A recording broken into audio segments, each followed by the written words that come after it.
Yo, yo, yo, it's your boy Skilled Fawn. Hope everyone is having a fantastic day. I'm here to talk about Elden Ring and some critiques I have with the game.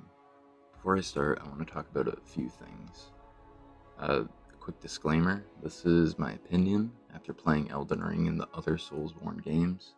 Feel free to comment your thoughts below. It'd be great to see your other perspectives and opinions. Also, more than 99% of people that watch my videos aren't subscribed. If you enjoyed the channel and content, feel free to hit the like button or subscribe button to support me and the channel. Now, onto the video.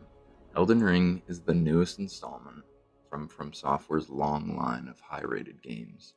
This game has taken elements from the other Soulsborne games, and to many people, the game brings joy. If you are not familiar with me, I have played all of the Soulsborne games, which include Dark Souls Trilogy, Bloodborne, Sekiro, Demon Souls, and Elden Ring. I wouldn't call myself bad, but I wouldn't say I'm amazing, but I'll let you guys be the judge of that. I greatly enjoy all of these games, but especially Dark Souls 3 and Elden Ring. There are many great things to each of these games, but there are also some downsides. In this video, 2 critiques will be shared. This is from playing Elden Ring multiple times and my knowledge of the other games. I feel that these critiques would help to elevate the game. My first critique of Elden Ring would be that it should have a parry or a stagger bar like Sekiro. Currently in Elden Ring, after X amount of hits on a boss, they will be staggered. X is, dependent on the boss, so for most bosses, the time to deal a critical blow is decent, but for Melania and others, the animation is too quick in my opinion. Unfortunately, there isn't a visible or audio cue to indicate that it is soon to come. The only indicator is an audio one that procs immediately as they are staggered. Sekiro is a much different game, as parrying is the main component. The parry/stagger bar is visible when fighting enemies and the exact amount of bar damage dealt.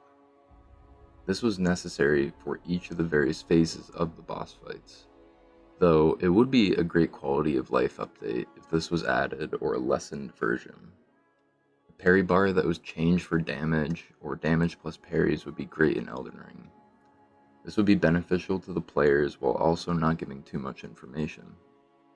I found this to be especially tough for Melania, Blade, and Mikola. When I was doing my switch weapons after a boss in level 1 challenge runs, it became apparent that when I did stun her, if I didn't plan for the exact hit, I would often miss out on big damage. Essentially, I would have to calculate in my head after X hits she will be staggered. It didn't work a lot as time passing reduces the stagger bar, so it felt like a constant guessing game. I believe there's also some other factors besides just time that will slowly decay the bar, but I am not 100% sure on that.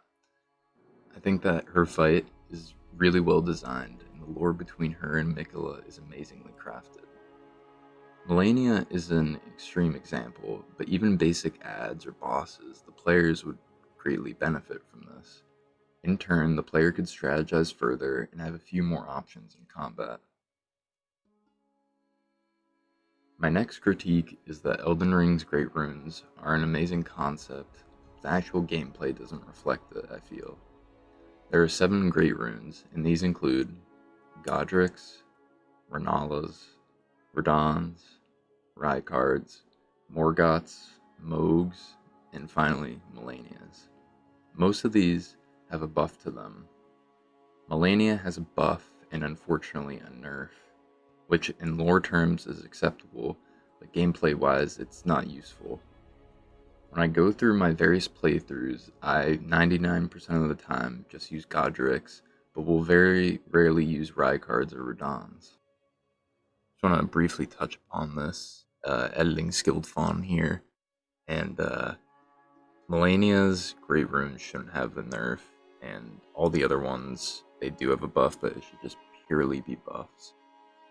There should be some type of a balance change to these, so that maybe Godric's is not as useful compared to the other ones, so more people are willing to try them out. stuff. I know on my first playthrough I did Godric's, and whenever I got another one, I would use theirs, but then be like, wow, this is kind of bad. So, back to the video, which is pretty funny, considering he is the weakest and easiest boss of the Shard Bearers, and Melania is the strongest and hardest boss. This is even more funny when you realize it is one of, if not the worst, Great Runes. I recommend you check out this content creator's video, which talks in depth on Melania's Great Rune. Another aspect that I disliked is that a Great Rune is only active when the player uses a Rune Arc consumable. I like to compare this to Dark Souls 3 with Embers. When the player kills any boss, it will restore the player's Ember and will give a substantial amount of extra health.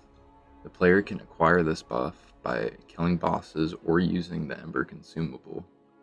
This is quite close to how Elden Ring's Great Rune played, but the change has a major impact. Yes, there is a massive difference in the lore between the games which drove the end result, but it would be nice, after killing a boss, especially a Shard Bear, you should activate the currently equipped Great Rune. And then you would still have to go and find the Divine Tower for theirs, but it would activate your current one. I think it would be nice if the first Shard Bearer killed yielded the Rune Arc effect, even if you didn't have it, thus a small increase to your HP. Afterwards, when the player would have a Great Rune equipped, it would activate after killing the next Shard Bearer. So for instance, if you had Godric's Great Rune equipped and you went to fight Morgott, by the end of it, you would have his unbenedicted Great Rune, but then Godric's would be activated. So this is on a smaller scale, as there are only 7 Shard Bearers out of the 100 plus bosses in the game. So alternatively, this could be applied to certain minor bosses. Maybe they would yield dust or a tiny fragment of the runes. I think this would be a great quality of life change, as players would feel that the Great Runes are more integral to the game, like Embers were in DS3. In conclusion, Elden Ring is an amazingly crafted game. I've spent hundreds of hours playing through this, and there's still so many things I'm finding new, and I'm really enjoying the game.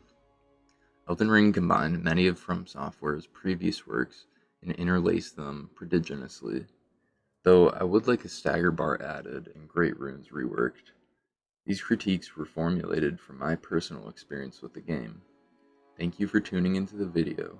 Remember to subscribe and hit the bell icon to be notified when I post again. Have a great day and stay safe. Skilled Fawn out.